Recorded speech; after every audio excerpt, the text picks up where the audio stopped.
જે ભગવાન શ્રી સ્વામિનારાયણે સ્વામિનારાયણ મહામંત્ર આપ્યો હતો એનો ઉદ્ઘોષ દિવસ છે. સાથે સાથે 23મી જાન્યુઆરી એ શિક્ષાપત્રી મહારાજે લખી એના 200 વર્ષ પૂરા થઈ રહ્યા છે. અને આખા સ્વામિનારાયણ સંપ્રદાયમાં શિક્ષાપત્રી દ્વિશતાબ્દી મહોત્સવની તૈયારીઓ ચાલી રહી છે.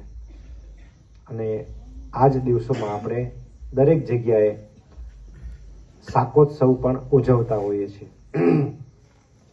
શાકોત્સવ તો એક આપણા માટે નિમિત્ત છે, પરંતુ પ્રબોધ સ્વામીજીએ થોડા દિવસો પહેલા મને બોલાવીને કહ્યું કે આપણો જે સાવલી વિસ્તાર છે એ વિસ્તારમાં આસોજ, વાસણા, ભાદરવા, મહાપુરા, સોખડા, અંજેસર, નમિસરા, ભાદરવા એ બધા ઘણા બધા ગામડાઓ આવે છે.